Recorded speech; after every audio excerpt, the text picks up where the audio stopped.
In recent months, more and more voices are rising from every part of the world. Scientists, seers, retired military personnel, and even Vatican figures. All of them, in different ways, are talking about an imminent event, an event that could forever change our daily lives. A mysterious worldwide blackout.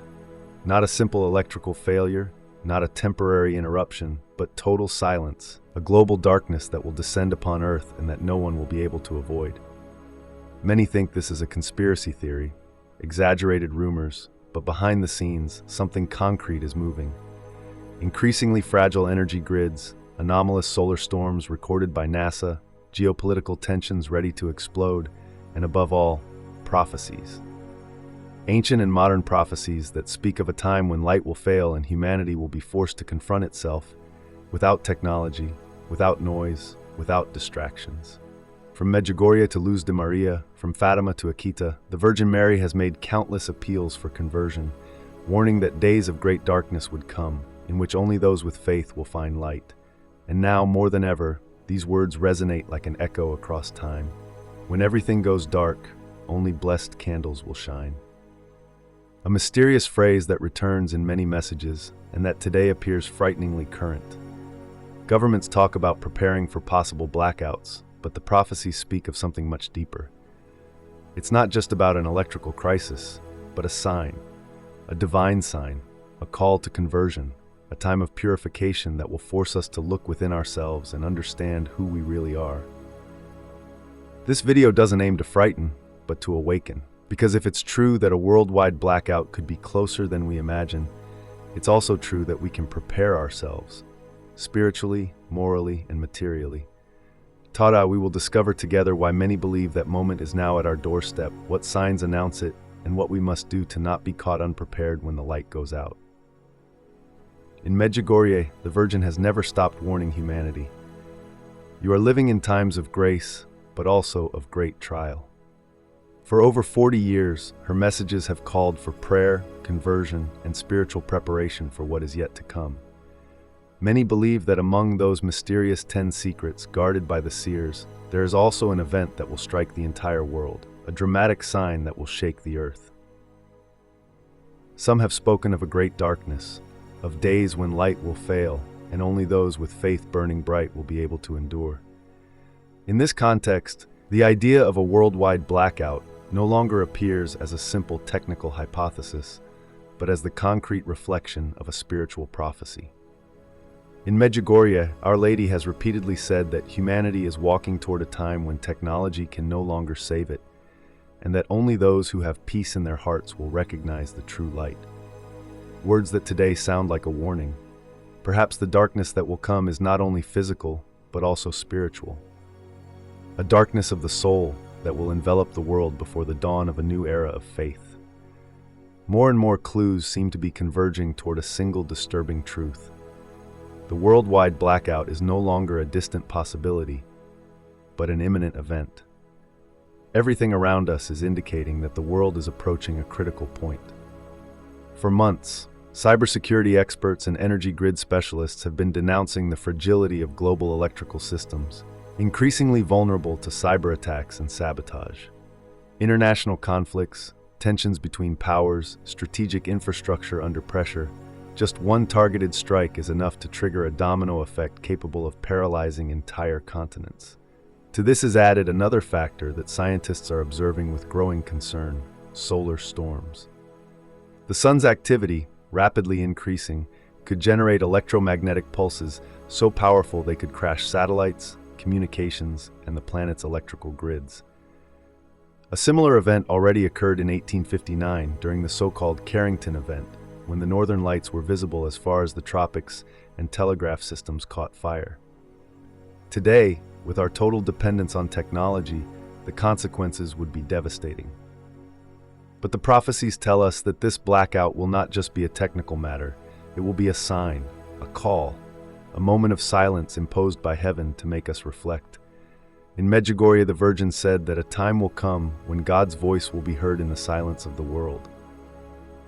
Perhaps that silence will be precisely the absence of light, of noise, of connection, a time when people will return to looking each other in the eyes and praying together.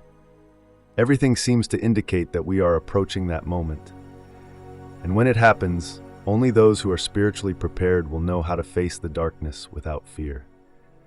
During the time that many call the Great Blackout, an event that, according to some prophecies, will be characterized by darkness and silence, many faithful wonder how to protect their home and family.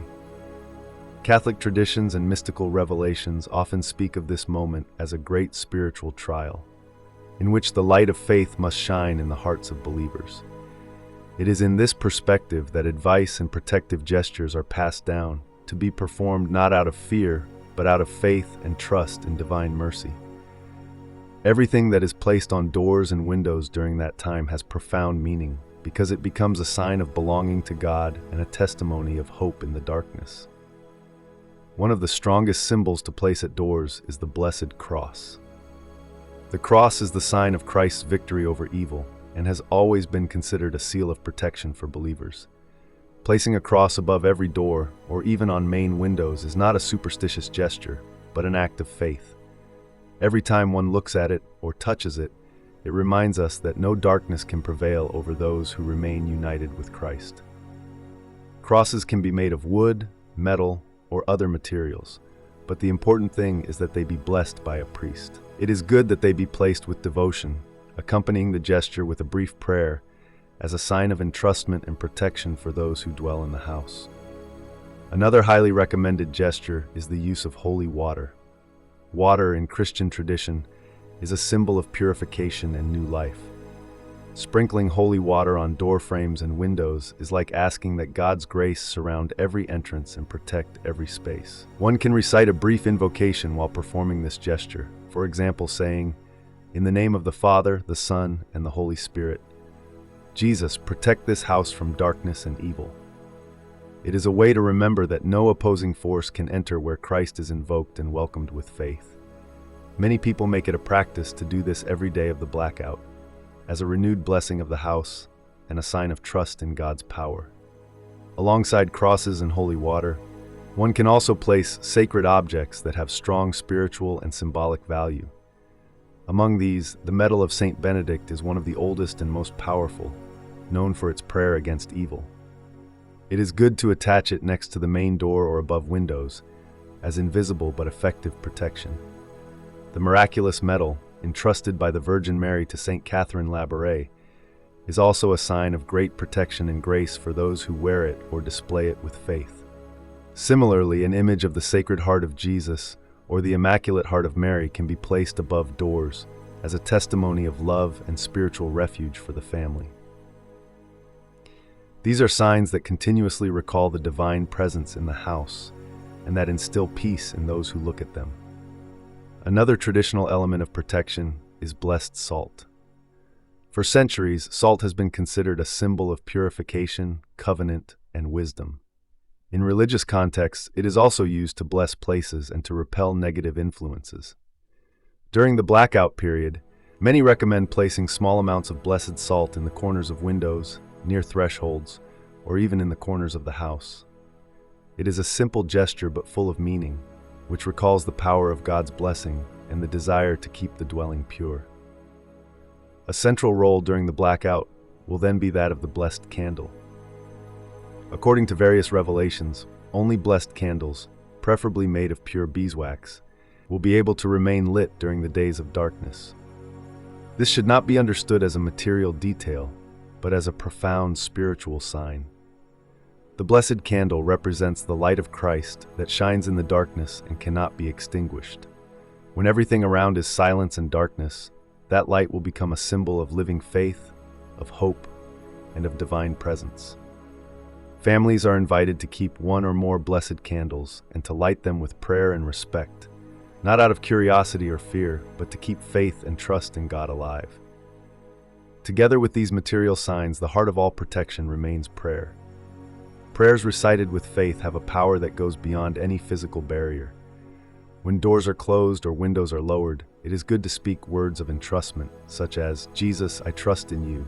Mary, Most Holy Mother, cover me with your mantle. Saint Michael the Archangel, defend us in battle." These words, spoken with sincerity, create an invisible wall of light around the house.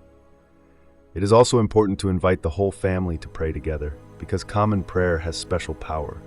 One can recite the rosary, the creed, or invoke the angels and saints. All of this helps maintain serenity, even in moments of fear or uncertainty. Every gesture, every word, and every sign placed on doors and windows in anticipation of the great blackout must not be performed with fear, but with faith. It is not about magic or superstition, but about acts of devotion that testify to the bond with God and trust in His protection. It is important to remember that what truly protects is not the object itself, but the living faith in the heart of those who use it. When faith is sincere, even a small sign becomes an instrument of grace. In the time of darkness, the house will become a small domestic sanctuary, a place of silence and prayer. And in that silence, many will discover that the greatest light does not come from outside, but is born within. Those who have prepared their home and their heart with faith will discover that no darkness can truly touch them. Because where Christ reigns, fear cannot reign. Where there is the cross, there is victory. And where a blessed candle burns, the living presence of God blazes.